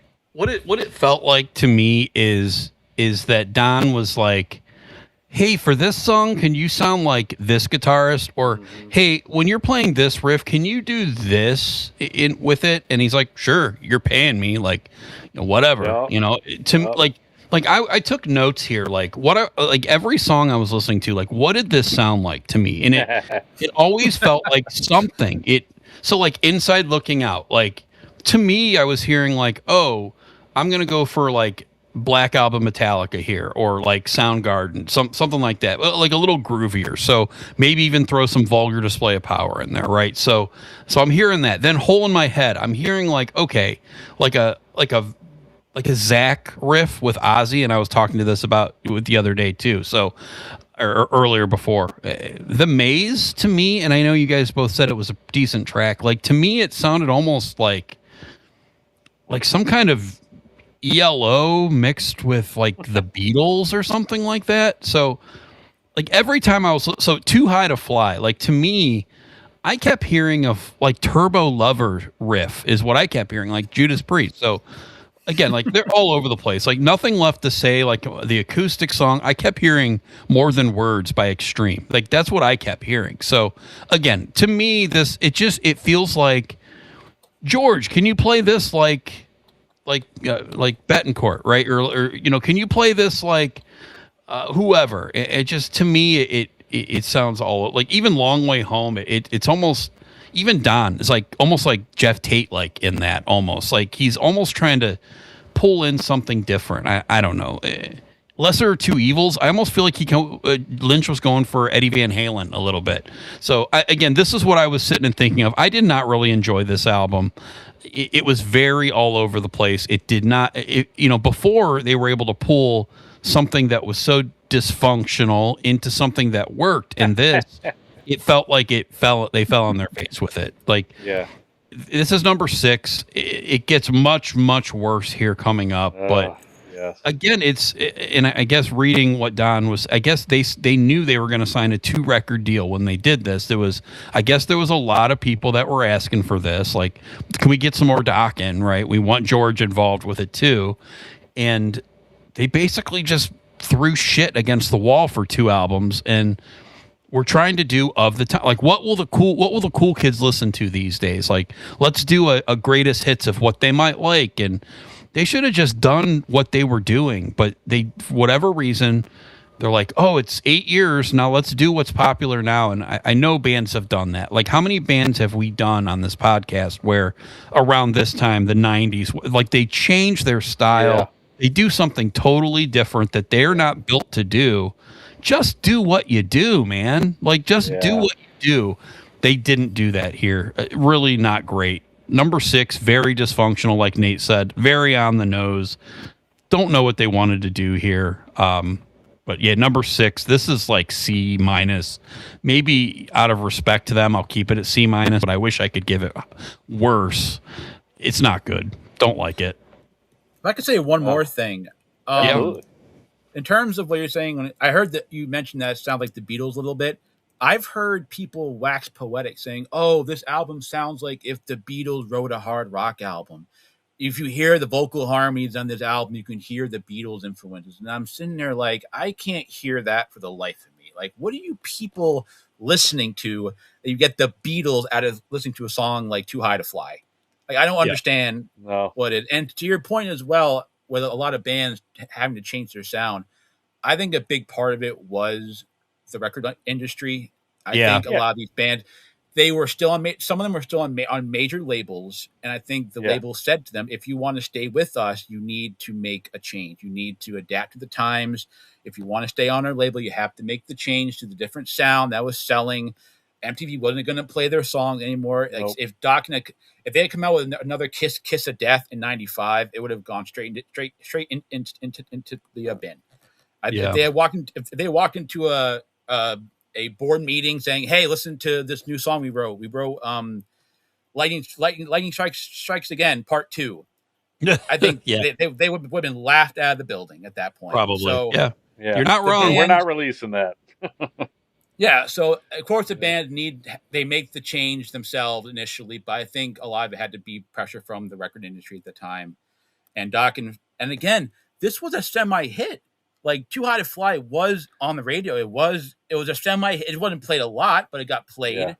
Yeah. This album did reach the top 40 initially when it came out, and then it obviously fell off a cliff after that. But it's a semi-success story of an 80s band into the 90s. It's not the best one, but it is a surprising little success they had, which would always be interesting to me at least. So, yeah, that is pretty interesting. A couple of things to follow up that I'll say about this one is, one, of course, these are all professional musicians, so they see Alice in Chains, STP, Nirvana, Soundgarden. They see these bands come out, and they're like, we could do that. You know what I mean? Like, so they feel like they can just put out whatever that they could. We can write songs that sound like that easily. Watch, here we go. And secondly, like you were talking about George, what I think is George only has 4 songwriting credits out of the 10 songs that aren't remakes on this album. And I think those are reworked solos. That's what I think. So I think that, yes, he re-recorded all the guitar, but I think all he did was re-record what Don had already recorded. So I think you're right in that, both of you, in that George was doing kind of what Don wanted, but it's also like kind of an easy paycheck. He's like, I'm just going to come in there. I'm not going to rewrite the whole album. I'm just going to play kind of with a bit of my sound. I'm going to play what Don already has written here. So yeah. I don't blame George for that, because I feel like that, it's just him, because it was originally a solo album for Don. That's just kind of all he was doing. But anyway, I agree with you guys. I kind of figured we'd all agree on these next couple. That one for sure. Although your comments, man, I got to go back and read your comments, Nate, because that's crazy. I did not read that stuff. Like, I read all of your stuff, and I don't necessarily read all the comments. I did not know all those are in there. That's insane. Oh yeah, I had people literally like repost my review and say, "Yeah, this is one of their best albums. This doesn't deserve to be number 6. I love this album. It's my favorite Dokken album." And I'm like, okay, you do you. Who am I to argue with anybody who's going to follow me? But it's all like, opinion anyway. But, man, yeah, But it's interesting sometimes to hear people's, because sometimes I'll have an album last in my ranking that somebody will come out and say they love, and I'm like, okay, sure, yeah. I never wanted to tier anybody's musical opinion. I don't want to sound like I'm the smartest guy in the room and look down upon anybody. This is just my opinion, and if they have theirs, that's totally fine. Right. I'm just going to laugh at you, in my own house. I'm going to laugh at you and say, okay, have fun with that. Yeah, you heard something that I didn't hear. Right. Exactly. And at some point, like you said, you got to ask yourself, like, man, what are they hearing? What am I missing? Like, really? Right. Especially if you keep hearing the same thing. You're like, what? I don't understand. Yeah, it's very exactly. strange. I'm going to go back and listen to those just for entertainment's sake. Yeah. That sounds like fun. All right, on to this album that I'm sure we'll probably all have near the bottom. Shadow Life. If we have to. We'll get through this one quick.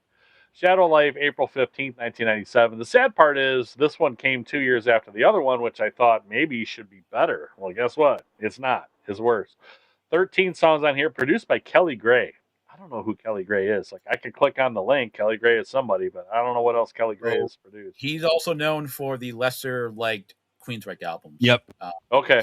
I was not aware of that. So he's had a track record of not being very good. So yeah, he's on. He's with George with his Mind Crime when he did that Mind Crime project. Yeah. So he played guitar for them with that. Interesting. Okay. Yeah. So yeah, produced by Kelly Gray. I have a lot of question marks in this review here. What is Puppet on a String? Is it Tool? Is it STP? Is it Led Maybe. Zeppelin? All I know is it has a great main guitar riff, and it sounds nothing like Dokken. That's all Right. I know. Again, they seem to love that King's X sound, which is a lot of the harmony.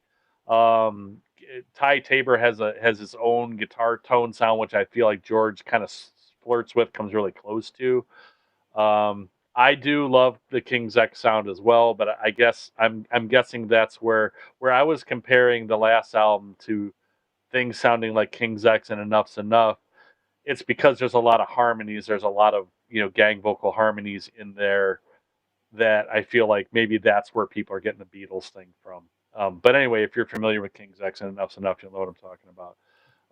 But like songs like Cracks in the Ground, Sky Beneath My Feet, Here I Stand, a couple others, they're pretty much kind of King's X 100% rip copies. They're really Paint by Numbers King's X songs, which is just, I don't know.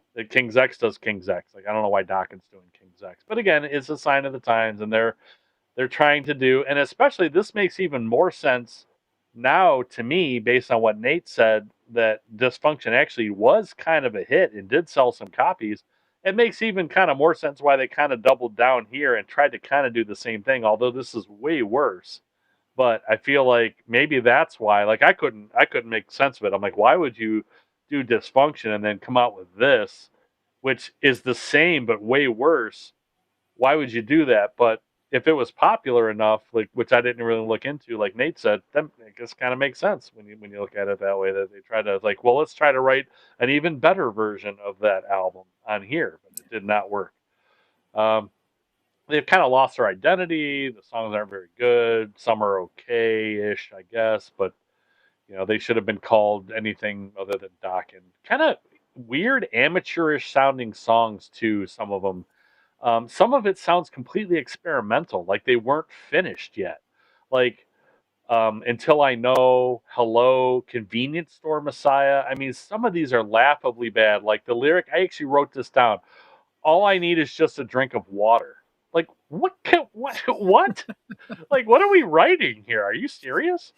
So it actually made me laugh out loud listening to it. I'm like, what? I honestly, I don't think I ever listened to Shadow Life before, and except for this podcast, and like it's laughably bad in a lot of cases. I'm like, can he not actually sing anymore? Because he uses a filter a lot on here too. Yeah, he does.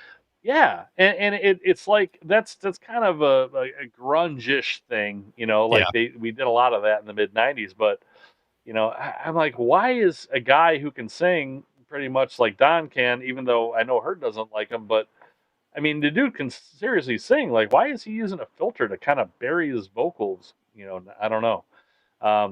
Hard to believe. Having said all that, hard to believe is Don's best vocal on this album, but it's clean with no effect added, so it kind of makes sense. Like, hey, dude can still sing. He sounds great on that song. Not my favorite song in the world, not a great song, but it's his best vocal on this album easily. Bitter Regret, I think, is the most Dokken sounding song on here, even though it's acoustic. It's acoustic Dokken. Again, it's not a favorite song of mine, but it's just the most Dokken sounding song, and that's what I added as a note here. Favorites for me on this one, none, maybe. If I had to pick a couple, I'd say I Feel. Maybe Here I Stand. There's a really good solo in Here I Stand, but neither sounds like a Dokken song, but maybe the best two actual songs on here for me. Skippers, Until I Know, kind of almost everything on here. I'm not gonna bother listening. This is a D plus for me. This is easily number 7. It's not even close. Even Dysfunction has some decent stuff on it, but not a whole lot. This one basically has none. I mean, I'm really reaching to try to find a couple songs that I do like, even let alone not that they don't sound like Dokken. It's just not Dokken at all. It's STP, it's Tool, it's King's X, it's anything but Dokken, and it's pretty bad. Mm-hmm.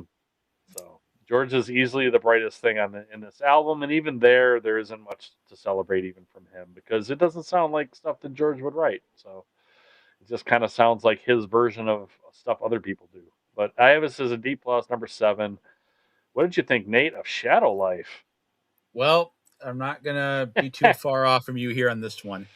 I will say, and I'm not sure how true this is, but it's hard to make a good album when your lead guitar player is trying to sabotage it. There is reports out Maybe there that's what it is. that I've George heard the Lynch same. didn't want to do this album, and he intentionally made himself sound like he did because he wanted to be out of it. They wanted to rush that second album out for their deal, and he wanted to be gone at that point after that. So it's hard Makes to a make a lot good of album sense, man. when your lead guitar player doesn't want to be there. It Yeah. sounds very easy to pick that up on album when that's the case. I Speaking don't sense. like anything off this album. I don't like a single note of this thing. I for my review, I listened to this thing actually probably like 2 or 3 times. So just to torture myself. But Evidently. I couldn't find anything worth going back to on this album. And when you say it sounds unfinished, that's exactly what it sounds like. It sounds rushed. It sounds like they put the first thing they put in their mind onto tape. They want to rush it out, get it done. Even the album cover looks unfinished. If you look at the original album cover, yes, 97, it does. it's a different Dokken logo. It's not the classic one that we all know. It sure is. And there's a black border around it, like they just JPEG'd it onto the album cover and slapped it on there and said it was done. That's how unfinished this thing is. Oh, that's great and stuff, man. I just can't understand how Don would even want to do this. Like, how is he listening to these songs and saying, "Oh yeah, that sounds great. Let's put it on an album. Let's get it done."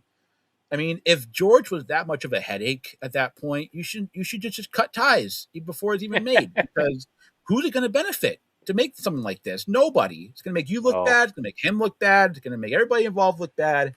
So easily number 7, the worst thing they ever did. And I honestly don't even consider a Dokken album at this point because even they didn't want to be Dokken at that point. So why should I give them that distinction? So you know what I mean? That's awesome. Yeah. So yeah, Dokken didn't want to be Dokken anymore. Yeah. So there you go. So I told you I listened to everything twice. I didn't listen to everything fully twice. So I listened to this album once all the way through, kind of in the background. I knew I hated it. I was going through it the second time, and I got to song 6 on the second listen, and the following came out of Don's. I assume it's Don. It doesn't really sound like him. Maybe it's an imposter. I'm walking down these dark streets all alone. A light ahead. Free coffee if you have no home. A parking lot full of recipe. Or a parking lot full of people same as me. Waiting for the Messiah. His shift will start at 3. I skipped that. I went to the very next one, which is I Feel, which is exactly the riff that is stolen from Smashing Pumpkins' Cherub Rock. I then turned off the album, never to go back to it again. Number 7, D-. This is horrible. I have written notes like, again, what every song I feel like, what band they're trying to go for. I'm not even going to bother. This is terrible. The lyrics are bad. The melody's bad. The songs are bad. The notes are bad. Everything is bad. Like, stop. Like, what are we even talking about here? All right, Mr. H, what's next? Fantastic, man. It's so funny that I wasn't the only one that wrote down ridiculous vocals that you did it too. Yes. Oh, so good. Oh, man. So, what are we doing? Even that. Hopefully people find that way more entertaining than the album because the album's right. All right, so on to Erase the Slate, June 15th, 1999. I didn't even write down how many songs were on here. I should have. Probably 10. There are 12. There's a hidden track on it, but there's 11 right, plus the hidden track. 11, yeah.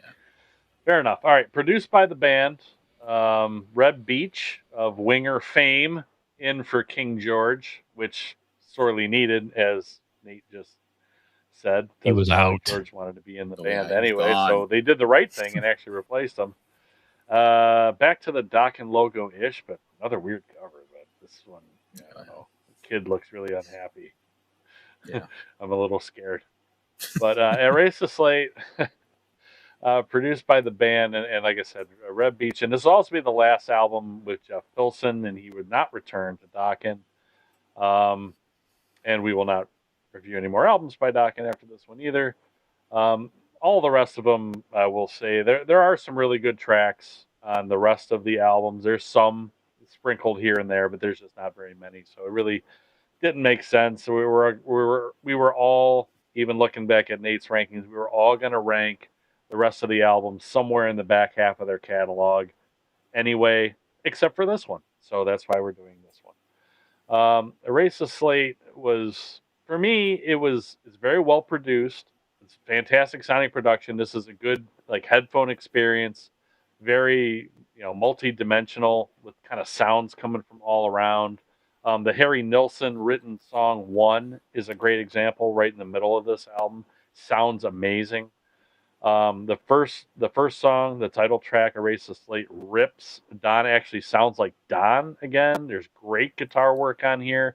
You can tell it's not George, but Reb Beach is a really good guitar player too. So there is some great shredding on here that isn't George, but is still great in its own right.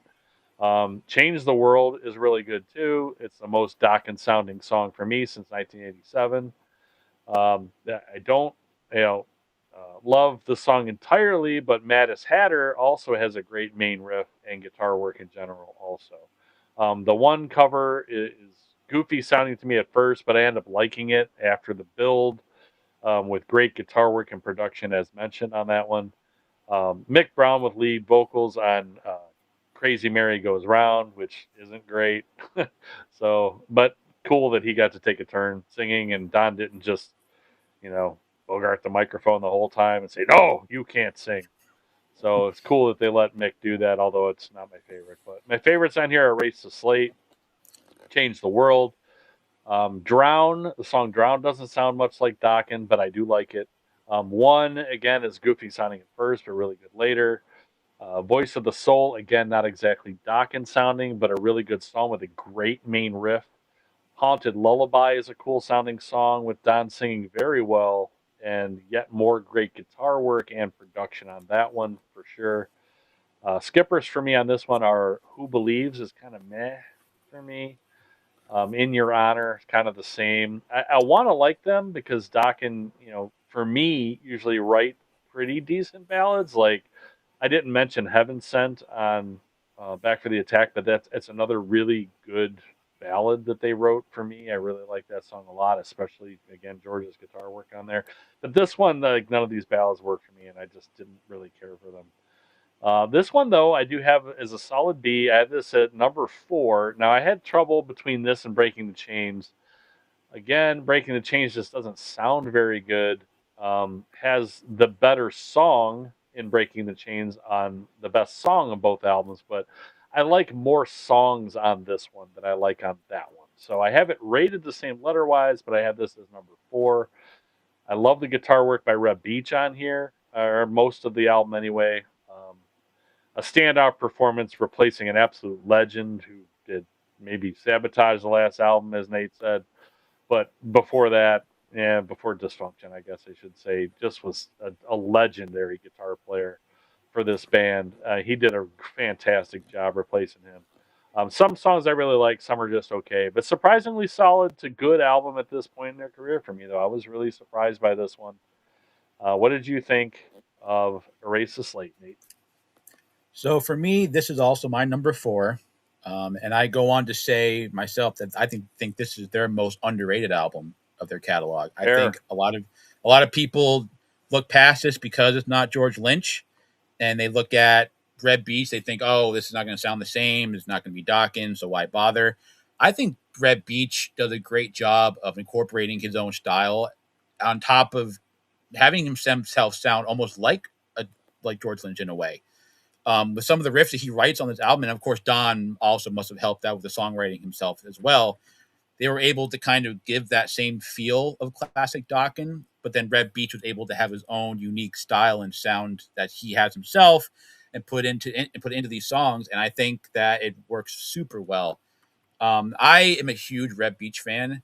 I'm not a big Winger fan, but I'm a huge Red Beach fan. I think anything that he does is fantastic. I think he has one of the most unique tones out of anybody in the genre. He can sound so heavy at times when he wants to.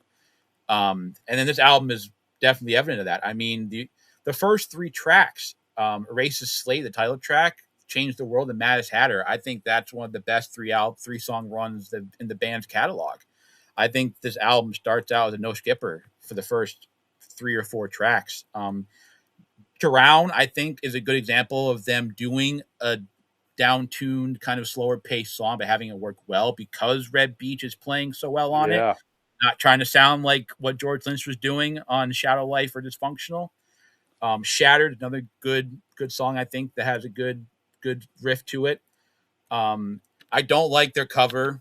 I do not need to hear Don Dokken saying 1 is the loneliest number. I don't need to hear him say that. I don't need to hear him crooning on headphones to that song. No, thank you. I think Voice of the Soul is a really good deep track. That's got a really good riff and a good hook to it. And then Haunted Lullaby, I think, like you said, is one of Don's best vocal performances on the album. I think he sounds fantastic on that song. But there are some low points, like you said, like Who Believes is not that great. Crazy Merry Goes Round sounds like what they wanted to write in '85, but didn't. It just sounds dated and sounds like Mick is just doing whatever he wants to do on that. And In Your Honor is also the other song, like you said, isn't that great.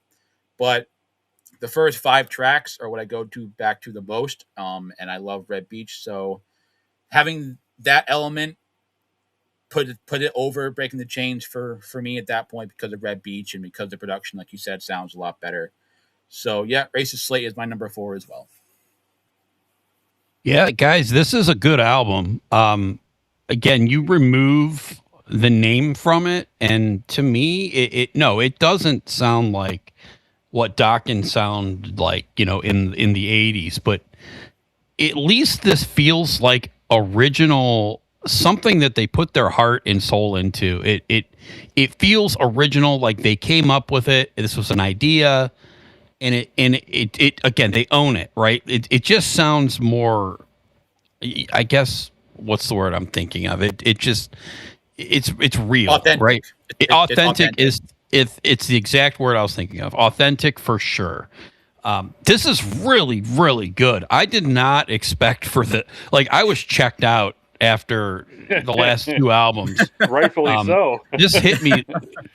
And this is the one, when I listen to it, this is the main reason I wanted to listen to these albums a second time, because this one took me by such a surprise that I was like, I need to go back and listen to those old records again, because I don't know where I want to rank this. It was hard for me because it is so different than the other 2 that we just most recently talked about.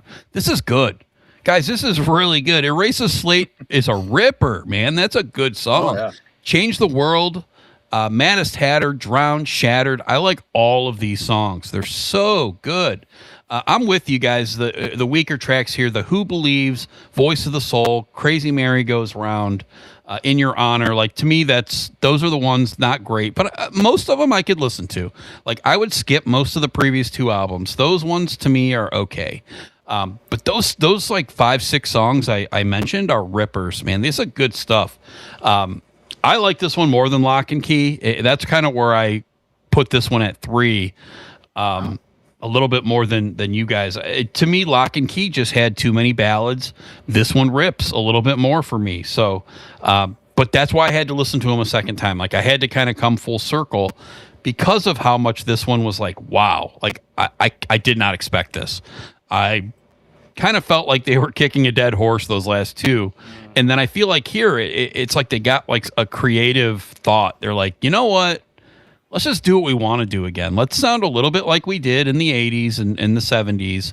In 80s, right? They weren't in the 70s. So the 80s, let's go back to then, and let's just do a recent version of that. And the guitar playing is great. It's not George, but it doesn't sound that far off to me. It doesn't sound all, and I'm not that familiar with Lynch, to where I'm a major like person that knows his by ear. So it sounds really good to me. Again, I'm not a Winger fan either, but again, it just, to me, it fits. It works. It sounds authentic, like you said, Nate. This is number 3 for me. It's a solid B plus album. I really liked it. I was impressed. Definitely the most underrated. So Nate, definitely gold star for that. I totally agree. They knocked this one out of the park. It's not tooth and nail. It's not Back for the Attack, but to me, it fits somewhere after that. It's a good, solid collection amount of songs. So I kind of want to keep listening, and I might be disappointed, but I kind of want to listen to hear what's next after this, and I probably will. It's not Red Beach anymore, so yeah, you're gonna be disappointed.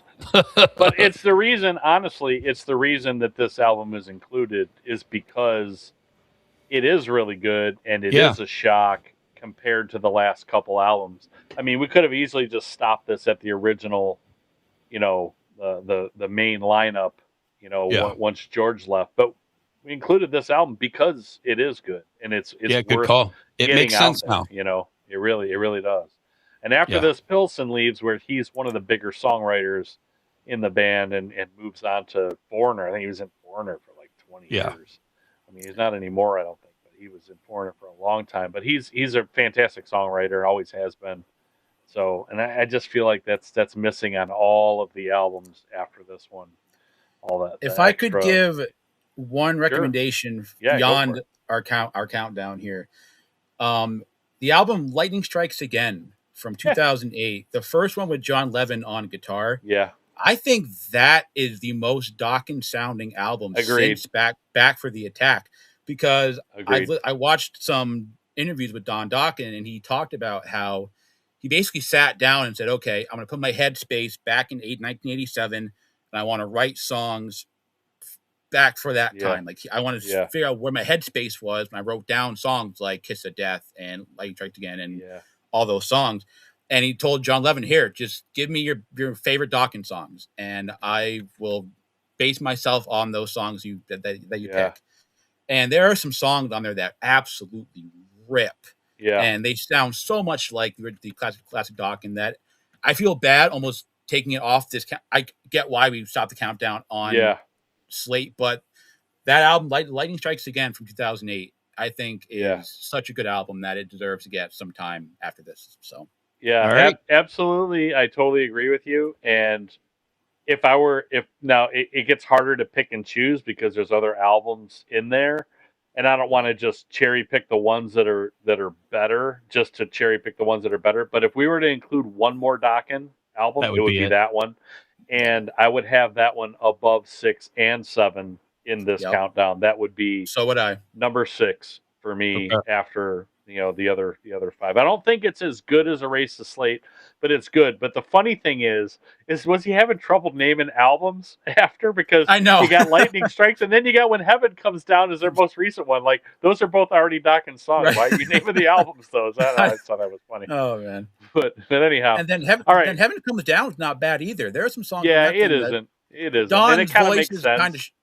Don's voice kind of shot, but that album has some good songs on it. But it's really shot now. But if you want one album to go to from this, Lightning Strikes Again is the one to go to. Absolutely correct.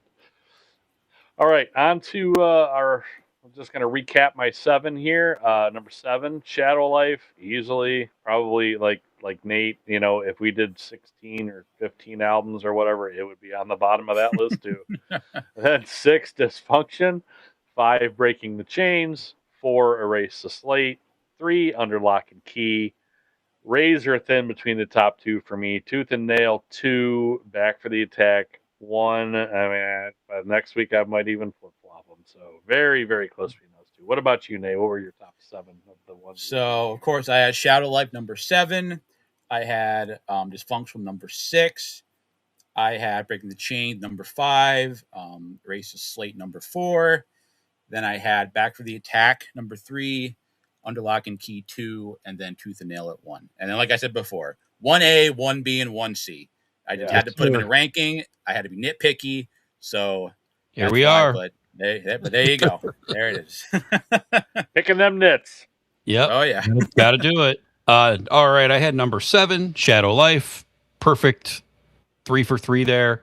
Dysfunctional, number 6, perfect 3 for 3 there. Breaking the chains, perfect 3 for 3 there. Right. So our bottom 3 are all the same. Yeah. Number 4, I had under lock and key. Number 3, I had erase the slate. Number 2, tooth and nail. And number 1, back for the attack. 7-1, Dokken. Rocking Awesome. with Dokken. Rocking with Dokken. Yeah. Oh, yeah. All right. Right. Anybody else have anything else that they would like to get off their chest about Dokken? One thing I do want to say is I mentioned Lightning Strikes Again as a great album or a really good album. And then I don't understand what happened to him, but the albums after that still do not sound like Dokken. I don't know if he tried to go back to being like an alt rock. Like some of these albums, he sounds like he wants to be Audio Slave or like those alt rock bands from the early 2000s that were getting big. Yeah. He went totally away from the classic Dokken sound after that and went to a totally different direction with John Levin. And I can't get behind any of them. So after Lightning Strikes Again, you kind of just let it go by the wayside because it does not sound like Dokken at all after that. So I don't know what he was thinking. Yeah. Ugh. All right. Well, Nate, thanks so much for being on with us, man. It was fantastic. You really know I really your appreciate stuff. you having me. I really appreciate you having me, and to have this be the band I got on to, that's awesome. I really great talking so to you much guys fun. about this. We'll definitely have you on again for sure. So we'll figure that out. But great stuff, man. Great stuff. Great. Nate's Hidden Gems at Nate's Hidden Gems on X. Go Check give him him a out. follow. Go give him a read. Man. Everybody follow it. Listen. He's going to give you what he thinks of these albums, right? He does kind of what we do, where you rank it, and he gives a breakdown of these albums, why he's ranking it, how he's ranking it. Great stuff. Everybody definitely give him a follow. Thanks again, And Nate. Appreciate it. Appreciate it, guys. Full Thank you. transparency, full disclosure. I've gone at Nate a couple times. Oh, yeah. I'm sure, and he knows. I'm like, did you really think that was up there? Was that because you don't know? You're just reading words, right? So I'm like, Yeah. you really feel this way? Are you putting these here just to generate content? Because you never know with X. But he's told me time and time again, and the more I read and the more I see, like I know that he actually believes this stuff, and that's all we want. That's why we love having people like him on. We just want how you feel. You know, we're not. We don't have 1 million followers. Like we're not doing this to drive content. We're doing this because we love to do it, and because we're just honest. Like that's just we've been called clowns for our ratings. A few times too. So I've been gone after you get all that too for sure. And I've gone after him. I've challenged him, and man, every time he's like, "No, man, this is the real stuff," and I believe it, man. I believe it. And that's what I went out to do when I started this whole thing. Yep. I just say, you know what, I'm going to put my opinions out there for the world to see, and if they want to hear what I have to say, great. If they don't like what I have to say, they can not follow me or not read what I have to say. Right. And that's all there is to it. Well, man, you got lots of followers, man. People really like it, and it's because you do great work. So I appreciate it. Thank you very much for all the kind words. I really appreciate it. All right. Well, this has been another episode of the Two Bobs Cast, and we will see you in the next one. Rock on. Rock on. Woo! Looks like you've been missing a lot of work lately. I wouldn't say I've been missing it, Bob. What would you say you do here? God damn it. Bob, we love playing here tonight. My brother's ready. It helps if you think of it as a game, Bob. Every game has a winner and a loser. You must possess strength to inflict pain, Bob.